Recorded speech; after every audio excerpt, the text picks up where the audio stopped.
Hola, bienvenidos a Síntesis del Nuevo Testamento. Hoy vamos a estar estudiando la carta a los Colosenses, escrita principalmente por Pablo. También se le da crédito a Timoteo como colaborador en la escritura de esta carta. Vamos a ir al bosquejo de la carta a los Colosenses y en esta carta tenemos 4 capítulos y 2 divisiones principales que nos hablan acerca de, en primer lugar, el saludo. Tenemos primero el saludo del capítulo 1:8, las prioridades de Cristo, capítulo 1:9 al 2:23. ¿Y cuáles son los temas que trata en este capítulo? Es la prioridad de Cristo en la oración, en agradarlo al Señor, dando frutos, creciendo en madurez, fortalecidos con el poder de Cristo. Y sobre la creación nos muestra a Jesucristo como primogénito, imagen del Dios invisible. Otro de los temas sobre la iglesia, Cristo es la cabeza de la iglesia, y sobre la filosofía y los falsos maestros, y que vivamos en la fe como nos fue enseñado. En la segunda parte, las prácticas de Cristo, es concentrar nuestra mente en las cosas espirituales, despojarnos de la vieja naturaleza, revestirnos de la nueva naturaleza, y que debemos vivir piadosamente en nuestra casa, en el trabajo y en el mundo, en todas estas áreas, ¿no? Y por último, la despedida del capítulo 4, 7 al 18. Y nos habla acerca de que la gracia sea con nosotros y ocuparnos de cumplir el ministerio que recibimos del Señor. Este es el bosquejo de esta carta. El versículo clave dice: mirad que nadie os engañe por medio de filosofías y huecas sutilezas, según las tradiciones de los hombres, conforme a los rudimentos del mundo y no según Cristo. Vamos a analizar un poco este versículo clave. Nos habla de 2 aspectos importantes: filosofías y huecas sutilezas. Aquí nos está hablando y está refiriéndose a los gentiles, aquellos que no eran judíos y que tenían filosofías o pensamientos acerca de Jesucristo. Muchos, y esto es uno de los problemas que lo vamos a ver en esta iglesia, algunos creían que Jesús había sido totalmente Dios y no había sido hombre, no se manifestó como hombre. Y otros pensaban que Jesús había sido creado por Dios, era un hombre enviado de Dios, pero no era Dios mismo. Por eso había esta controversia en la iglesia y Pablo le muestra claramente este aspecto, ¿no es cierto? Y le está hablando de que son huecas esas sutilezas, Y las tradiciones de los hombres, conforme a los rudimentos del mundo, le está hablando a los judíos.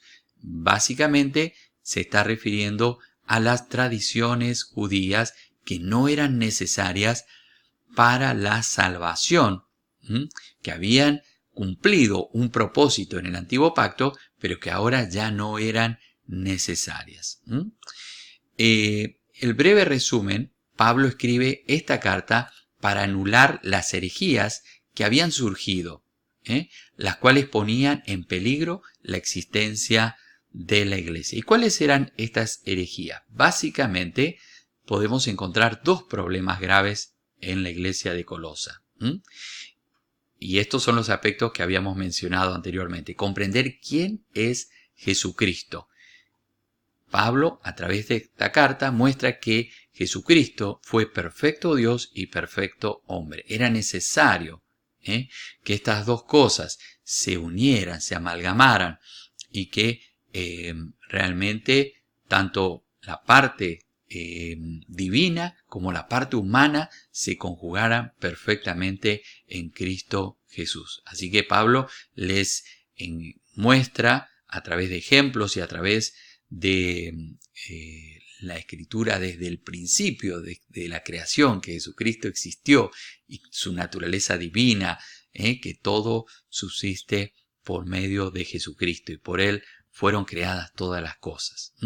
Y otra, que la circuncisión y las tradiciones judías no son requisitos para la salvación.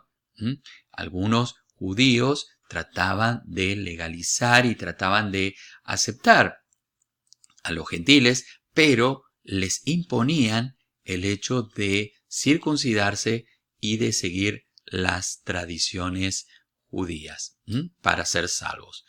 Aquí tenemos entonces la conexión con el Antiguo Testamento. Como sucedía en la gran mayoría de las iglesias cristianas del primer siglo, el movimiento judaizante era muy fuerte. Aquellos judíos que se convertían al cristianismo, pero exigían a los gentiles, a los no judíos, a guardar los ritos y costumbres judías como requisito de la salvación.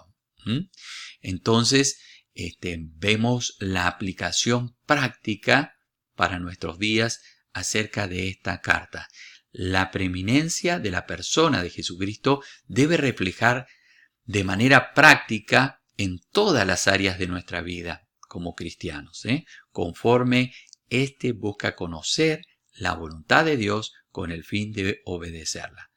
El comprender la riqueza, la profundidad de Cristo, lo que significa su divinidad y su humanidad. Él se humilló a sí mismo y se hizo hombre para darnos el ejemplo, para vivir una vida santa, pura, pero no solamente eso, sino que llegó a dar su vida por nosotros, y esto es lo que nosotros tenemos que vivir hoy. El conocer a Cristo no es solamente el saber que Él existió, que Él estuvo aquí en la tierra, que Él padeció, sino que Él nos dejó un ejemplo. Y ese ejemplo es el que debemos vivir diariamente en cada instante. El conocer a Cristo nos transforma. Si nuestra vida no es transformada a través del conocimiento de Jesucristo, ese conocimiento es vano, ese conocimiento no es válido. Porque cuando nos acercamos a Cristo y lo conocemos personalmente, nuestra vida cambia, nuestros valores cambian, nuestra manera de ver el mundo, la cosmovisión cambia, porque somos transformados por su ejemplo y por medio del Espíritu Santo que va realizando la obra día a día, momento a momento.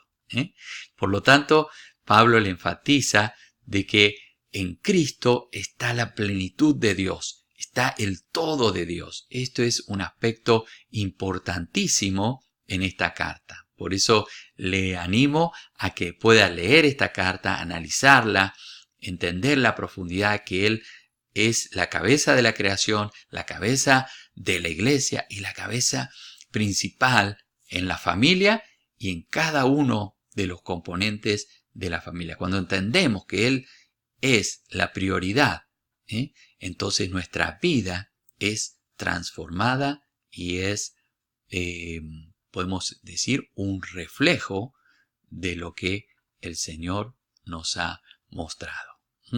Esta es una carta muy interesante, muy importante, y nos habla de los aspectos prácticos de conocer a Jesucristo. Le invito a que nos siga en nuestro canal, que pueda poner allí suscribirse a nuestro canal para recibir todos nuestros estudios. Estamos atravesando todo el Nuevo Testamento y estamos estudiando todos los libros del Nuevo Testamento para conocer en profundidad lo que el Señor nos ha enseñado. Dios le bendiga, le saluda su hermano y amigo Timoteo. Hasta nuestro próximo síntesis del Nuevo Testamento.